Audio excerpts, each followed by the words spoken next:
Hi, it's Sam Cook, the founder and co-host of the Ukraine Military History Podcast.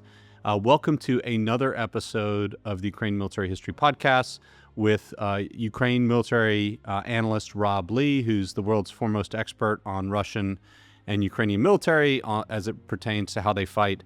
Before we start this episode, I just wanted to make a quick word to mention our sponsors. I'm going to give you a brief introduction for our sponsors, and then at the end of the show, we'll do a longer discussion about each sponsor and what we're offering so that you can get right into the content. So this podcast is funded by the Borderlands Foundation. The Borderlands Foundation is a foundation that I established to make sure Ukraine's heroes are never forgotten. And we have two main centers that are in effect the sponsor for this podcast. The first center is the Ukraine Military History Institute. It's an English-speaking and Ukrainian speaking center, which is our mission is to translate Ukraine's history from Ukrainian into English for the world to consume and learn from. Ukraine has a lot of allies who've supported it. Almost all of them, the common language of military officers, military historians, and professionals is English. So the Ukraine Military History Institute created and sponsors this. And I'll tell you all about our programs and how you can support the Institute at the end of the episode. The second sponsor for this podcast is the Ukraine Center for Traumatic Stress. This is also part of the Borderlands Foundation. It's a center dedicated to research and raising awareness and helping to bring in to Ukraine cutting edge therapies, treatments, protocols, and education related to post-traumatic stress disorder. The heroes of Ukraine that are fighting this war, whether they're Ukrainians or foreigners who've come in to fight side by side with Ukrainians, they're writing this history, which creates the stories, which creates a strong future country. And those memories have costs, so we're dedicated to helping advance the research, treatment, and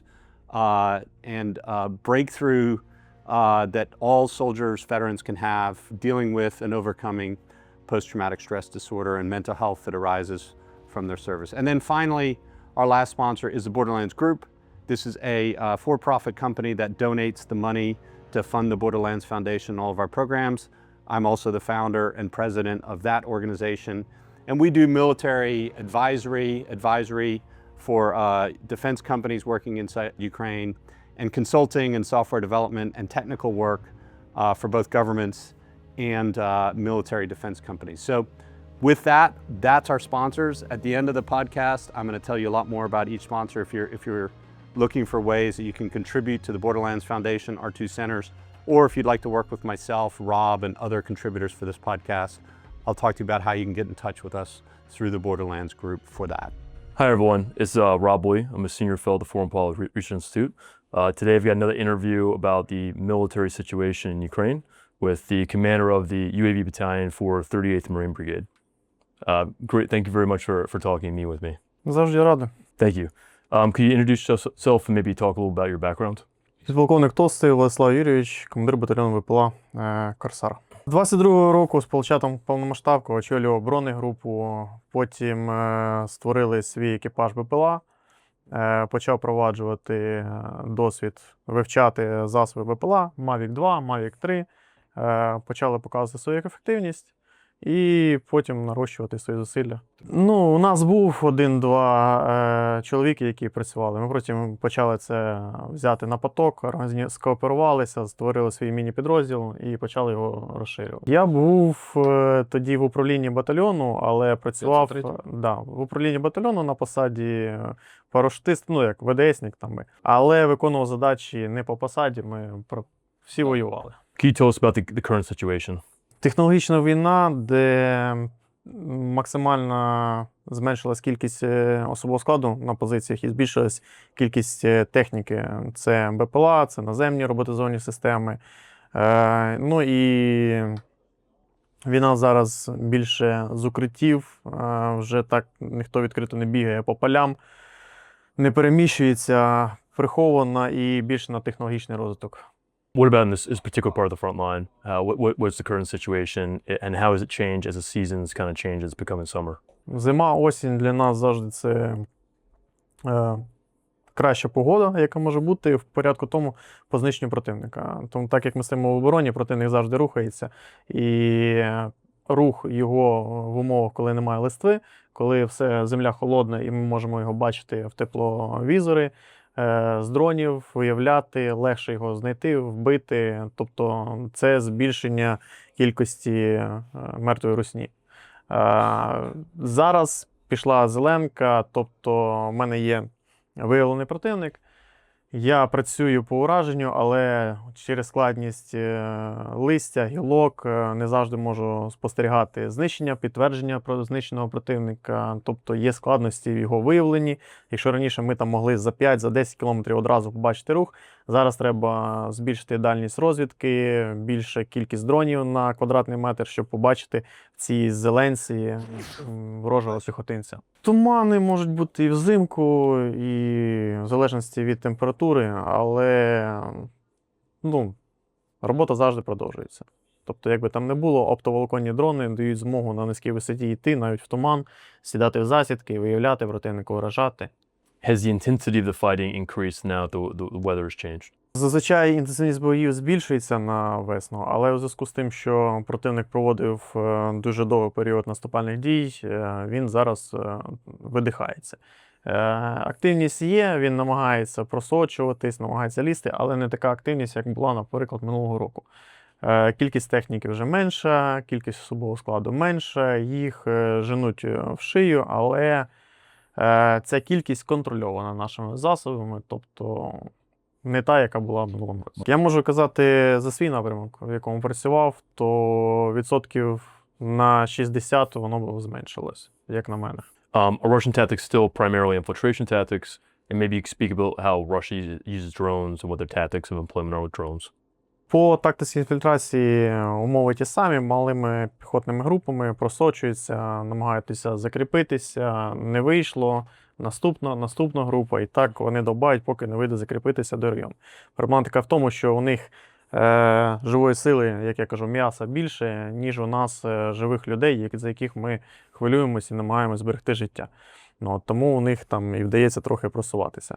Я б сказав, що 38 бригада завжди на найгарячіших напрямках, не тільки що Мирноград і Покровськ, тому це одна із славетних бригад. Так, ми завжди стояли на початку, як ми в 24-му році стали в районі оборони Мирнограда, так і залишаємося на одному з найгарячіших напрямків, тримаємо удар. Коли в 24-му році ми зайшли на напрямок, за 2 місяці втрати противника там були до 2000 особового складу, і підрозділи, які стояли, стачувалися в нуль. Ми активно зайшли, тримали оборону, і вони на протязі, грубо кажучи, 1,5 року намагалися просувати. І єдине, що, як то каже, піхота втримала, бетон не втримав. Тому що кількість кабів на квадратний метр, фабів, які складали будинки 9-поверхові одним прильотом, на жаль, як би не хотілося, втримати дуже тяжко. Is Rubicon operating here? And how would you kind of describe their tactics? Так, з Рубіконом ми зіштовхнулися минулого року, десь на початку літа. Як би там не казали, потужний підрозділ, з яким ми мали справу, навчені пілоти, і підходили до цього питання планомірно. Вони дуже довго на цього готувалися, щоб вибудувати цей організм. Складність роботи з ними є, тому що там не просто, як то обізяна взяла дрон в руки і полетіла. Там вже навчені спеціалісти, які навчали, вони заходять в район і навчають підрозділ, який знаходиться в цьому районі. Розказують, як робити, тим самим вони не просто роблять свою роботу, вони ще навчають інших, що дає більше проблематику по фронту, що той підрозділ, який стояв, не міг нічого зробити, починає розвиватися, тобто вони є як начальною базою.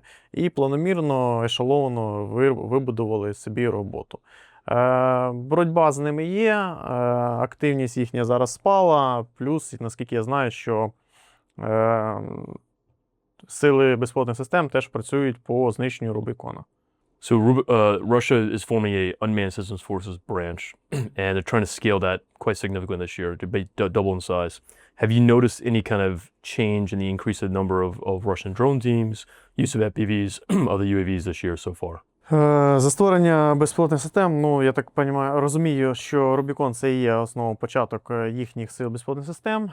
Покращення в їхній роботі однозначно є. Ну, в будь-якому випадку 5-й рік вже йде війна, навіть макаку можна навчити стріляти за бажанням. Вони розвиваються.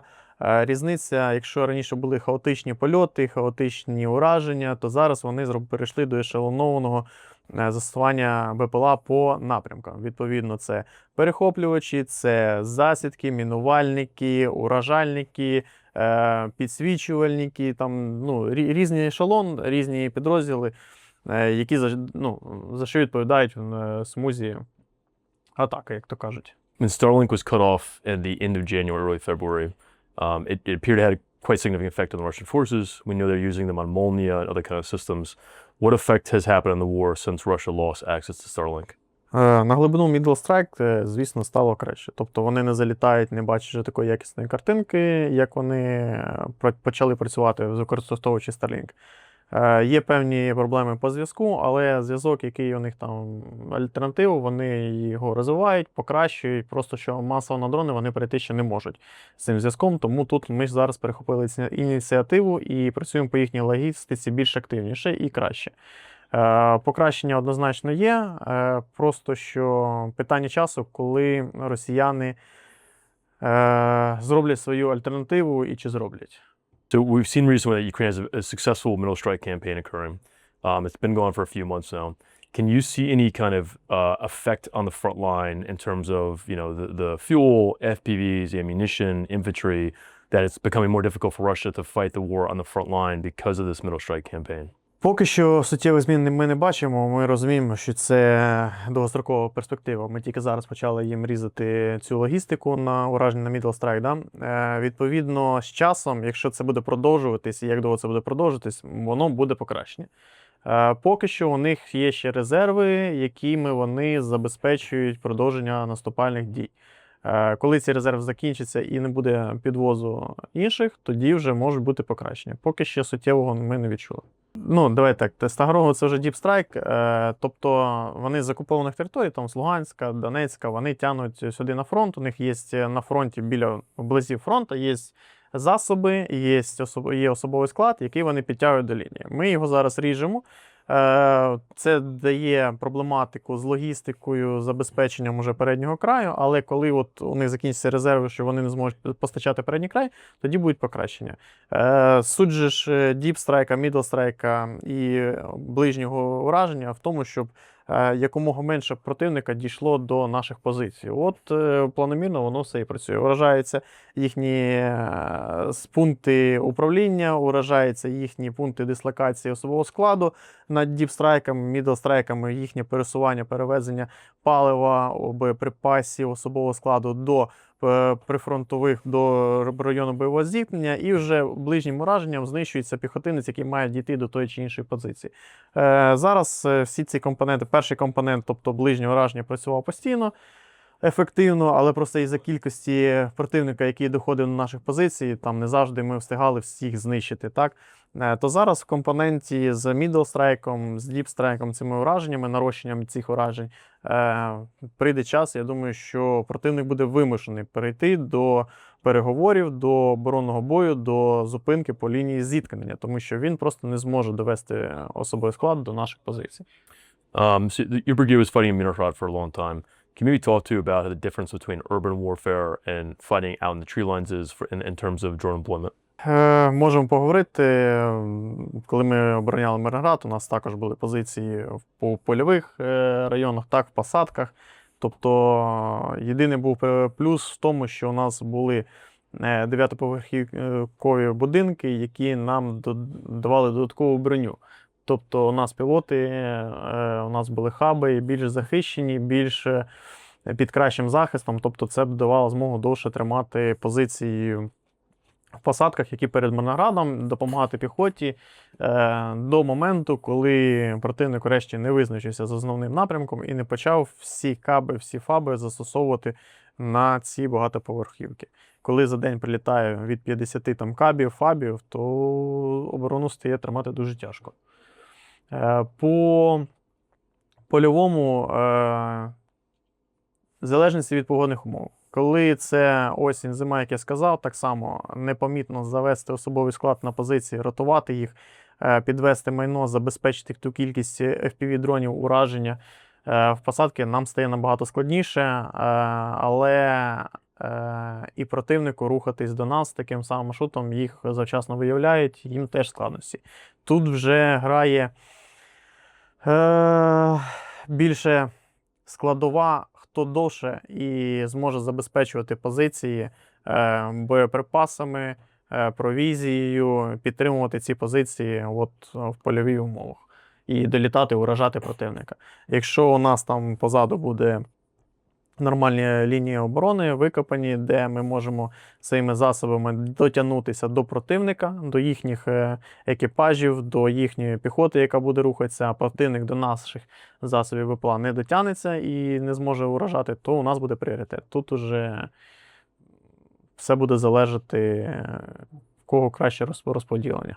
Якщо в Урбані, вона більше укриттів, більше місць, де заховатися, зробити засідку, зустріти противника, йому складніше виявити нас. Тобто, а в полі, коли там посадка, ти сильно не заховаєшся і в основному дуже швидко знаходяться позиції, противнику легше проходити. Тому для піхоти так, Урбан набагато краще. For fiber optic FPVs, what percentage of FPVs you use are fiber optic cable or not fiber optic cable, and how much would you estimate on the Russian side it is too? Дивіться, все ситуаційно. Оптоволокно – це не є панацея, що тільки на ньому літаємо, тому що є певні моменти, коли вона обривається, коли є відстані, куди ти не долетиш на оптиці, і його складніше доставляти на позиції. Все залежить від того, як у нас побудовані позиції, логістика на ці позиції, постачання цього оптоволокна, тому що кілзона збільшується. Доставити велику кількість оптоволокна на передні позиції, щоб він долітав далі, немає, тому ми відтягуємо назад. Якщо назад відтягується і, здається, заводиться та оптика, то треба більше катушка, більше кілометраж, що збільшує об'єм цього дрону, що дальність польоту. Чим далі польот з оптикою, тим більше ризики, що прилетить артобстріл, що пробіжить якась тваринка, обірве цю оптику, що обірве хтось із суміжників, з ворогів, якийсь птах, насиченість неба дронами велика, навіть може інший дрон цю оптику обірвати. І все це в комплексі, відсоток ураження оптоволоконним дроном ми знижуємо, але ситуаційно під певні задачі так ми використовуємо. Зараз десь 40% оптоволоконних дронів ми використовуємо, але і покращимо свої технічний розвиток і покращення радіодронів, щоб ми не тримались за чисто оптику, так як підняли ціни на оптоволоконний кабель. Росія товаришує з Китаєм, Китай підняв ціни, там заводи передав Росії, обмежив постачання і все, ми нічого не робимо. Тому оптика зараз стала більш такий ситуаційний засіб для більш точного ураження або певної засідки, а за можливості краще працювати на радіо. Зі сторони росіян, в залежності від їх позицій, якщо в минулому році у них була десь, можливо, 50-60% оптоволоконних дронів вони використовували, тому що вони використовували їх активно на засідку, у них по маршруту не було перешкод, у них були пріоритетні висоти, більш позиції, і вони їх ефективно прям тільки на оптиці працювали. Зараз це 50/50. Вони не завжди можуть оптикою долетіти, там обриви, там ми збиваємо, тому 50/50. 50 оптики, 50 радіо. Я думаю, що воно може канути в літо, тільки ціна. Якщо буде дорожчати, то будуть альтернативні засоби набагато кращі. Наприклад, ті ж Starlink, якщо встановити на дрон, Starlink ціна буде дешевше, встановити на дрон Starlink, полетіти, і дальність ти не обмежений, тебе немає ризиків обриву оптоволокна, перебою якогось, і може тоді ми відійти від нього. Are you using Starlink on FPVs? And what about for the heavy bomber drones? Дивіться, ми Starlink використовуємо на бомбери, типу, вони йдуть постачання, використовуємо, це покращує певні моменти, але ми маємо розуміти, так як я сказав, за оптику, так, що будуть дешевші аналоги, це може бути Starlink, але не обов'язково. Є проблематика з Starlink, що він теж може глушитися, теж може дивитись спутники, теж може бути відвал зв'язку, втрата керування, ще щось. І це призводить до того, що ми маємо розуміти, що війна має бути ситуаційно засоби під певну ситуацію. Якщо на нашому напрямку противник активно використовує подалення супутників, подалення Starlinkів, і цей Starlink дає похибки і воно стає некерованим, воно не дає можливості працювати, мають бути аналоги, які будуть працювати на цій ділянці смузі. Якщо є ділянка, де там подалення такого немає, там ефективно працюють Starlink, вони будуть працювати там. На FPV поки ми не застосовуємо. Є сили безпілотних систем, які працюють зі Starlink'ами, там Middle Strike, дрони використовують, які, на жаль, мені поки не відомо. What would you say the accuracy is for radio signal FPVs, fiber optic FPVs, and how many FPVs do you typically use per day? Таке теж питання, дивлячись, по яким цілям працювати, моделюємо ситуацію. Я працюю по ворожим гарматам на відстані 30 км. Відповідно, долетіти до ворожої гармати 30 км може бути проблема з оптикою. Я маю використати там, наприклад, 20 дронів.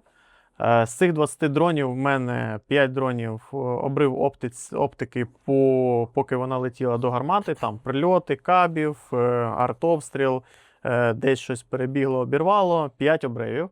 Там, наприклад, 5 обривів оптики чи підстрельних дронів біля цілі. Тобто противник теж не дурний, він розуміє, що оптика – це дрон, ви бачили, він об'ємний. Є групи ешелоновані типу на підступах до їхніх рубежів, де на певних там ділянках вони відстрілюють всі дрони, які летять. Долетіти, там, прорватися до цієї гармати, треба вибудувати маршрут, і там біля гармати є ті, хто відстрілюють дрони. Тобто на підході до гармати може ще втратити 5 дронів, і зайти, прям влучити в гармату, це треба довести цей дрон, щоб він, там, ловкость оператора, страх того, що його зіб'ють, там, 8 дронів може влучити по цілям, по гарматам, долетіти. Тобто, от ми бачимо, з 20 дронів 8 влучили, відсоток менше 50. Якщо це ближні цілі, де я використовую оптику 15 км, і дрон набагато менший, він мобільніший, і він 15 км йому легше подолати, і менше обривів, то там може бути 70% ураження. Тобто все від цілей, дальності катушки залежить відсоток ураження оптоволоконними дронами. По радіо, в принципі, радіо воно завжди було 50/50, тому що активність ворожого РЕП у противника, у них взагалі РЕП – це сильна сторона, у них завжди був потужний розвиток засобів протидії. І, відповідно, дрони дуже активно давляться. Це постійно технологічний розвиток з нашої сторони, з їхньої сторони, де ми скачемо по частотам, по керуванню, щоб противник його не глушив, противник намагається скакати, щоб давити. І, відповідно, які дрони будуть, з яких частотах, в основному це 50/50, але, знову ж таки, чим ближче противник до нас, чим менше відстань, яку нам треба подолати, тим краще у нас зв'язок. Чим далі до противника, тим гірший зв'язок, бо там уже їхній реп стоїть. Відстань до противника, посадити пілота FPV близько до противника ми не можемо, тому що логістика, кілзона, всі моменти. Тобто в день використовується там 40-50 FPV, і це на одну позицію ви маєте розуміти, що треба завести там певну кількість дронів, і щоб вони там були, зберігалися разом з БК, підготовлені до ураження. І тому є певні ешелони, певні проблеми. 50% давайте візьмемо радіо і 30-40% оптика, але в залежності від цілей. I've heard that the quality of the fiber optic cables that are being procured now are lower quality and they're breaking more often. Is that becoming a problem? Поки що ми з цим не стикались. Ми беремо оптоволокно у перевіреного виробника. Критичної поки проблеми ми ще не бачили, що якість погіршилась. З оптикою були завжди якісь проблеми. Ну, це загальна проблема України, що у нас нема стандартизованого рішення, от одного уніфікованого засобу, який буде працювати. З одної сторони так, а з другої сторони, можливо, це не краще, тому що є конкуренція і зменшується монополія. Тобто різні виробники намагаються покращити, і вони між собою змагаються, в кого краще засіб і ще щось. Але через цю велику кухню приходять різні дрони, і там у когось так погана оптика, у когось краще, але ми намагаємось брати щось одне, що нам підходить, з яким ми працюємо. So the Russians have taken much of Myrnohrad, Pokrovsk, and Rodiansk at this point, and now they have some tall buildings. Has that made it more difficult fighting them against because they can put antennas on the top of tall buildings? Є проблеми з насиченістю дронів, які залітають в глибину наших військ. Так. Проблематика того, що ми бачимо противник, як працює з висоток, і він може навіть не в підвалах працювати з вікон. Проблематика в тому, що якщо противник так нас бачив, то він одразу відправляв туди КАП, ФАП і складав ці будівлі. Якщо ми бачимо, на жаль, у нас такої кількості КАБів, ФАБів немає. І нам доводиться працювати ювелірно, готувати FPV, садити в засідку, чекати пілота, поки він вийде, поставити дрон, його вражати, заходити в ці вікна, працювати по ворожим антенам, максимально давити противника, щоб він не міг застосовувати всі свої засоби. На цим в смузі працюють також сили безпілотних систем, Альфа, це комплексний підхід всіх підрозділів, які стоять в смузі, бо небезпеку ми розуміємо, і якщо ми дамо противнику спокійно працювати з цих висоток, то у нас життя не буде. Воно і так зараз є умови складнощі в логістиці, тому що і ворожими FPV, але поки противника контролюємо. Can you talk a little about the logistics because we know now much of logistics for Ukraine units is moved by UGVs and by heavy bomber drones. Can you talk about maybe how you maintain logistics and how much of logistics for the brigade is moved through your battalion itself? Ну, логістика – це комплексний підхід. Воно теж ешелоновано, поділено на певні ешелони. Детально не буду пояснювати, але є засоби ближньої логістики, середньої і дальньої. Ближня – це у нас засоби НРК, які підвозять до пунктів, до певних позицій, куди ми можемо доїхати, маршрути, які контролюються, які ми можемо в супроводі з військовослужбовцем, щоб відстрелював FPV. Є середньої дальності, куди НРК навряд чи доїде, або велика дальність, або там рельєф місцевості не дає. Є бомбери, які доставляють, на бомбери можуть НРК підвозити засоби, а потім уже на бомбер відправлятися ці засоби, які НРК привезло. І є дальні. Дальні – це якщо там у противника дуже плотне, щільне перекриття неба їхніми FPV-перехоплювачами, їхні противника, який може на маршруті десь відстрілювати, то дальня логістика забезпечується засобами FPV, тобто FPV в один кінець – це найдорожче голову, але життя і забезпечення особового складу – це завжди пріоритет. В них те, що ми бачимо, в основному логістика – це FPV-дронами, але по перехопленням, те, що ми читаємо, що вони не завжди доставляють провізію. Вони можуть сидіти без їжі, там дуже рідко все це добувається. Коли беруться противник в полон, він худий, немощний, зачасту, тільки можуть бути там нормальні, які тільки зайшли. А так, вони не сильно переймаються людьми. На жаль, є і з нашої сторони моменти, коли логістика ускладнена, але це пов'язано більше з технічними засобами, з неможливістю доставити з противником. А у противника це по перехопленням. Я потім можу вам включити декілька, послухати. Вони просто їх не цінують за людей. Ми дуже цінуємо життя кожної людини і тварини, але не русні. А росіянам не шкода нікого. For your heavy bombers, how many do you lose per week, per month?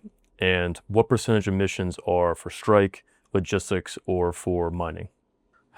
Дивіться, в день до 20 вилітів бомбера може бути моїм підрозділом, там, до 20 вилітів на логістику, плюс додаткові виліти на ураження. Відсоток логістики, давайте так, 80-90 – це успішних логістичних місій беремо за місяць. По ураженням відсоток менший, але проблема більше, ну, десь 60-70% пов'язана з тим, що не завжди вдається влучити в ціль, бо висота роботи трошки більша. Ти працюєш над противником, який може по тобі стріляти, збивати, і там працюють його ешелоновані FPV. Відповідно, скидаємось, не завжди влучиш, можна повторити ураження, ще щось. Тут втрати на ураження, звісно, бомберів більші, тому що FPV-перехоплювач, стрілецькою зброєю, відсоток, звісно, втрати бомберів більший. Ну, давайте так.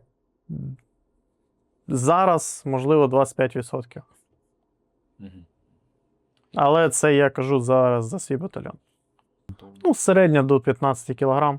How many UGV missions do you do per day, and how often do you lose UGVs? Війна – це така ситуаційна штука. Знову ж таки, все залежить від кількості наявних засобів. У зв'язку з тим, що бригада вже досить доволі довго знаходиться на гарячому напрямку, кількість засобів зараз набагато зменшилась. І те, що я можу застосувати, це там, ми плануємо поїздки, там, певний час доби на дальні, певний час доби там, на ближні поїздки.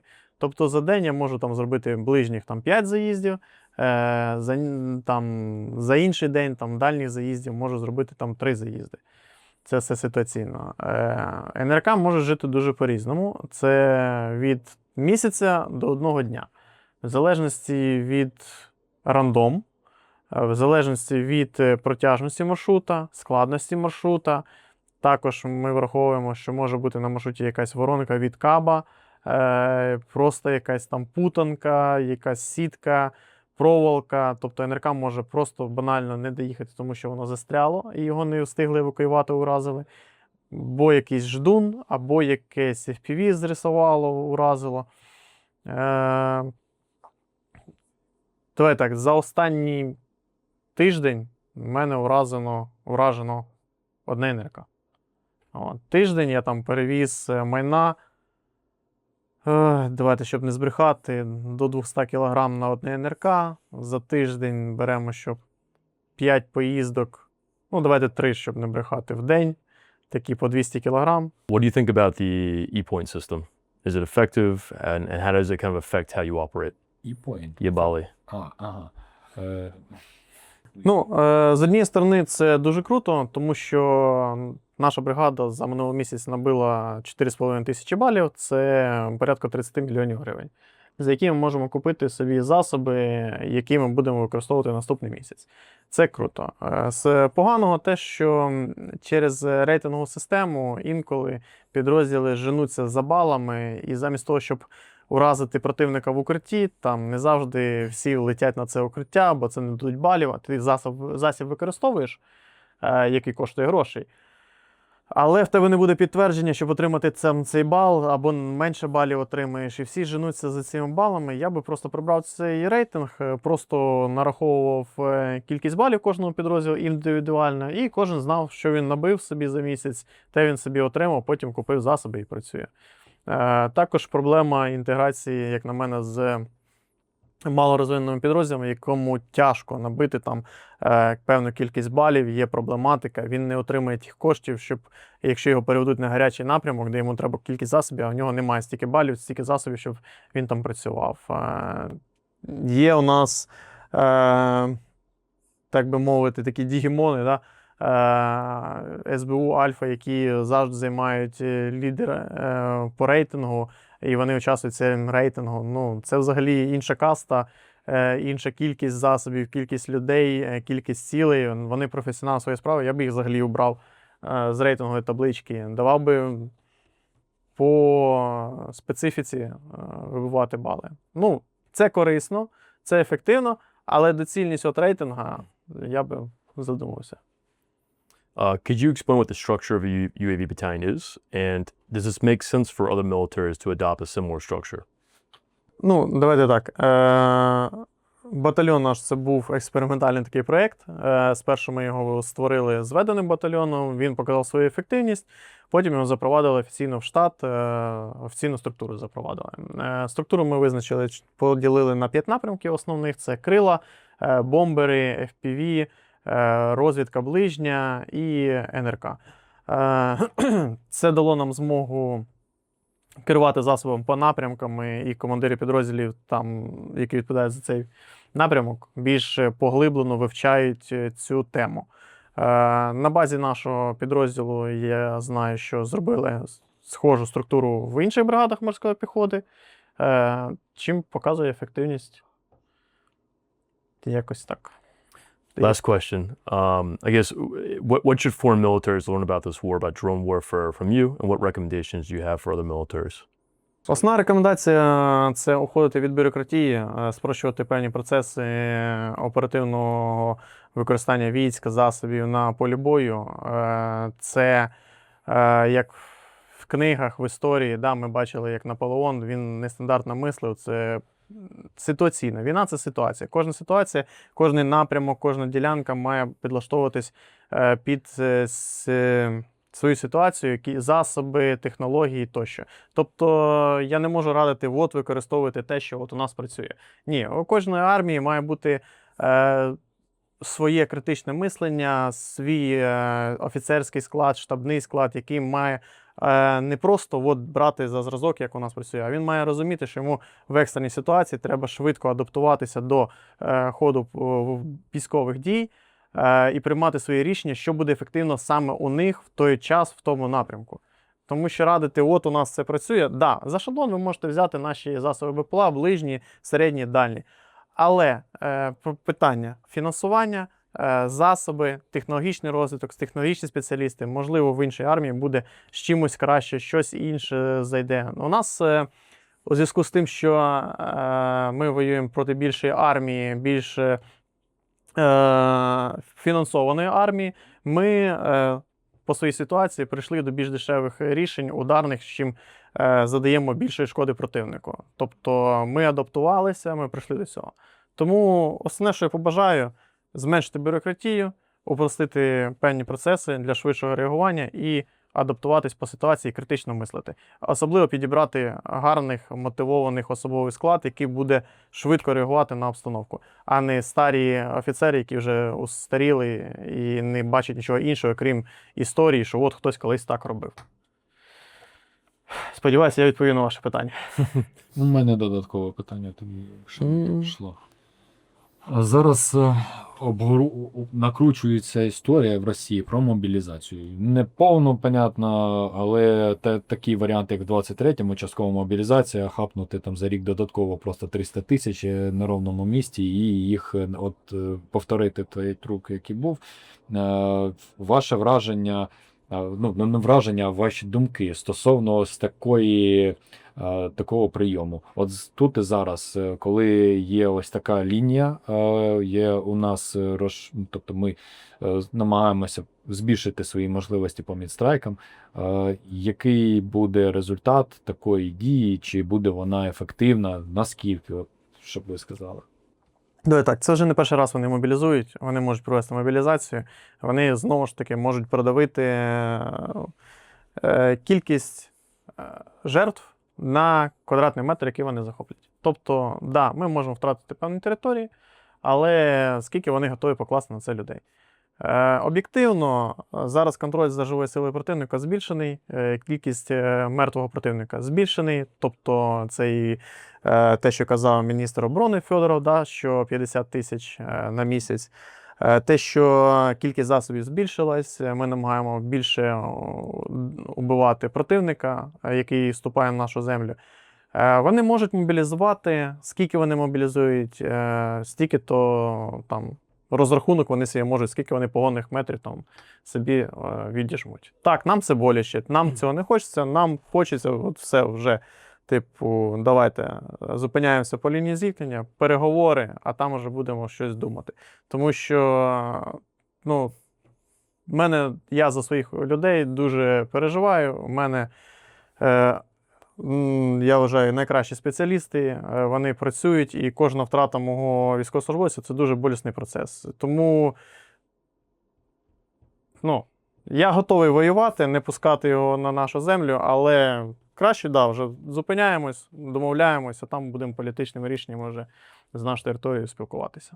Але якщо вони наважаться, окей, давайте. Ну, я завжди борю за справедливість, тому будемо воювати. Are Molniya still a big issue? Ну, це проблема, але ми наростили протидію проти Молнії.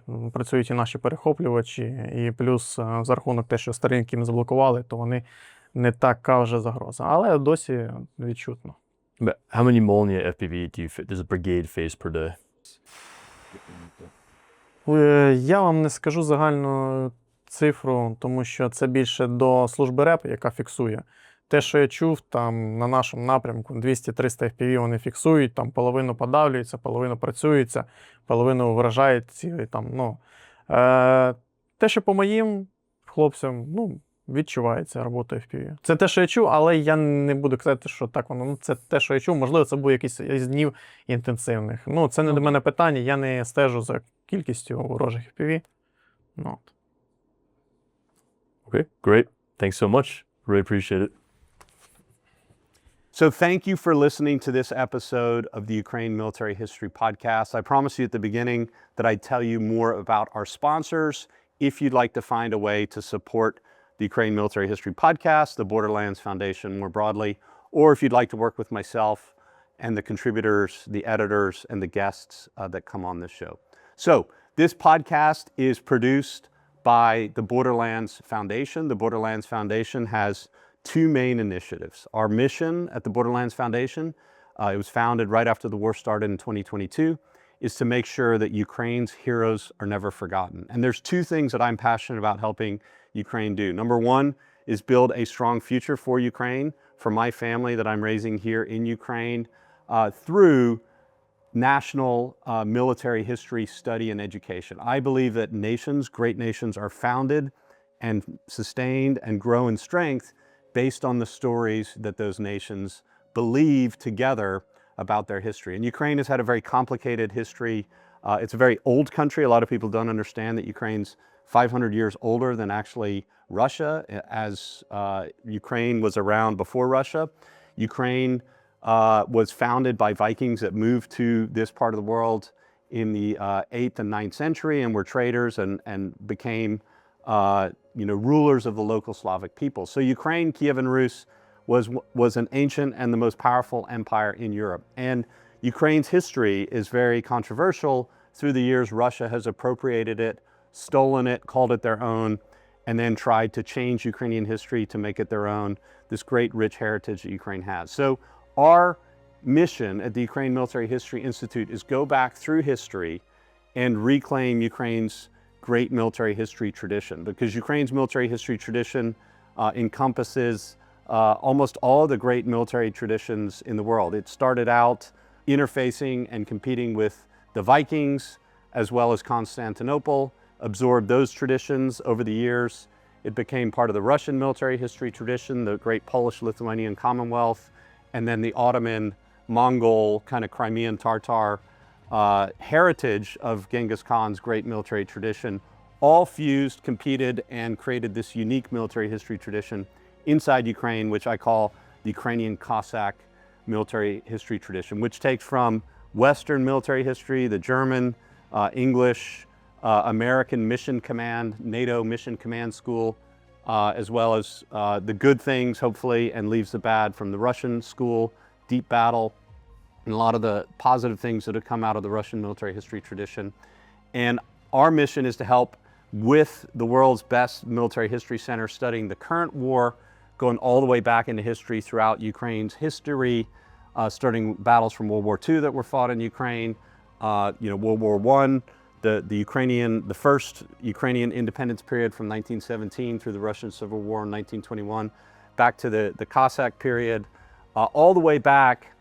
Ukraine has a great and unique style of fighting and tradition of fighting. The first written constitution was written by Ukrainian Cossack class. The warrior class wrote down the first Declaration of Rights in history, in modern history, which founded the Enlightenment, led to the American Declaration of Bill of Rights, the Polish Constitution, and a number of other declarations of rights and constitutions since then were all inspired first by Ukraine's Declaration of the Rights with Pep Orlok after the defeat at Poltava at the hands of Peter the Great. So understanding Ukraine's military history tradition is a passion of ours. And every author who comes on this episode who publishes a written work, we're actually paying those authors. So if you want to donate to support the authors, you can donate to get access to anything that's been published in the Ukraine Military History membership site, which we're going to be releasing soon, where people who write about the current war or things from the past in Ukrainian military history, or some military historical case study that can help Ukraine think about how to fight and win and innovate in the current war, all those authors are getting paid by the center.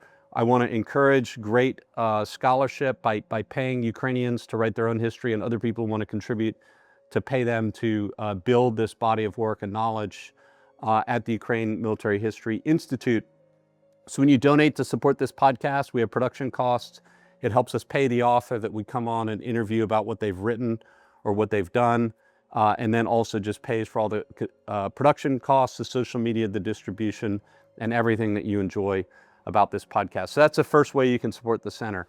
The second big way you can support the center is we have and are building a Heroes of Ukraine tour, which is going to be a custom program that we're developing, which takes people who want to come in and see the battlefields of Ukraine from the current war that have been liberated. We can take you to different battlefield sites. The Battle of Kiev, which we've studied very well and have a lot of material, people who've studied that and can show that to you. Or if you want to go out to other sites, battles that have in territory that's been liberated in Kherson or Zaporizhia, or other places out in Sumy or Kharkiv province, we can take you around to those sites. This is something we're developing. We want to launch this if and when the full-scale fighting with Russia pauses. We believe this could be a much bigger tour that people can come on a tour just buying individual seats, and over a couple of weeks meet people from all over the world who want to see Ukraine. But before we do that public version of the tour where anyone can book any number of seats at scheduled times, if any of you would like to have a tour of the battlefields of Ukraine that have already been liberated and are safe, we don't do war tourism to active parts of the fighting, but we do tours, historical staff ride battlefield tours for military professionals, government officials, and or business leaders that would like to understand what has happened here. You can contact us about the Heroes of Ukraine tour. So that's the Ukraine Military History Institute, which pays for and produces this podcast. The next sponsor I'd like to discuss is the Ukraine Center for Traumatic Stress. This is a center that is near and dear to my heart because of my past service in combat as a soldier, my study of history and the history of psychological trauma that comes from serving in combat, personal experience of my own, overcoming my own struggles with it, is a center dedicated to helping advance the research conversation and funding of breakthrough technologies and treatments for post-traumatic stress disorder, which affects a number of soldiers who've served in Ukraine. And we want to make sure that they recover psychologically to become productive, vibrant leaders in the future of Ukraine. This is headed by Major General Vladyslav Klotchkov, retired, the former commander, the first commander of the Moral Psychological Support Forces of Ukraine under the Commander-in-Chief, President Valery Zaluzhny. It was a new position that he created right before the full-scale invasion. And General Klotchkov has written his PhD on military psychology of a soldier and is passionate about advancing the study and the treatment of this disorder for Ukrainian veterans. This is a podcast that we're going to be releasing very soon in Ukrainian, translated into English for those who are not Ukrainian that want to listen in on the conversation and comment on it on our social media. But the interviews will be conducted in Ukrainian to advance and start the conversation for Ukrainian veterans, mental health professionals, and government officials who are working on this problem, which we believe is critical to solve for the future of Ukraine.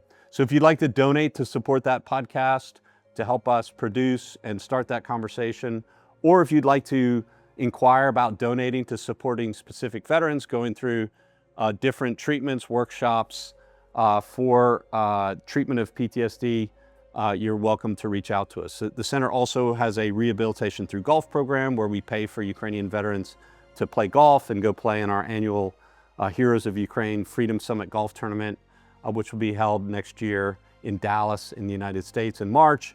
And this is a very important program that you can also take a look at sponsoring veterans in their journey to mental health recovery. So that's the Ukraine Center for Traumatic Stress. And then finally, for those of you who watch this podcast, that you see our co-hosts, some of the guests that come on there, all of our podcasts are filmed in Ukraine. The reason we do this is I believe in talking to Ukrainians and people who will actually come to Ukraine that want to speak about Ukrainian military history, analysis of the current war, defense industry issues, all the things that we need to learn in Ukraine and our allies and NATO who've supported Ukraine to fight and win the next war against our adversaries, Russia, China, Iran. All of the people that support Vladimir Putin are learning from this war the lessons that Russia's learning. We need to make sure that we learn the lessons from the war that Ukrainians are learning better and implement those across the force for our partner forces, Americans, British, all the other European NATO forces, partners out east, Japan, South Korea, Australia, all the countries that are supporting Ukraine. We want to make sure that we create a community that disseminates those lessons. And we get contacted by different groups, sometimes governments, foreign militaries that would like advisory services to help them learn and implement the lessons of this war for their armed forces. Defense companies would reach out and would like to get help developing, testing their product, selling their product inside Ukraine that may be helpful on the battlefield. That's what the Borderlands Group does. We advise defense tech companies. We even do forward support engineering for defense tech companies, software development, hardware, hiring and staffing, forward deployed engineering shop for Western defense companies. So all those services, if you're looking for advisory services, custom analytical studies by Rob Lee and his team, defense advisory services for defense companies or foreign militaries, we can put together a package for you, give you a proposal, and help you with that. So to get in touch with us, just go to the website for theborderlandsgroup.com, fill out our contact us form. We'll evaluate your request and get back to you in the appropriate secure communication channel if that's what you'd like to do. So thank you for watching the sponsor reads here. It's important to me that we provide value to you in every podcast episode, and these are the ways that you can support us so we can continue to afford to produce and expand and increase the frequency of our content production for the benefit of Ukraine and its allies fighting this war, winning this war, and the next.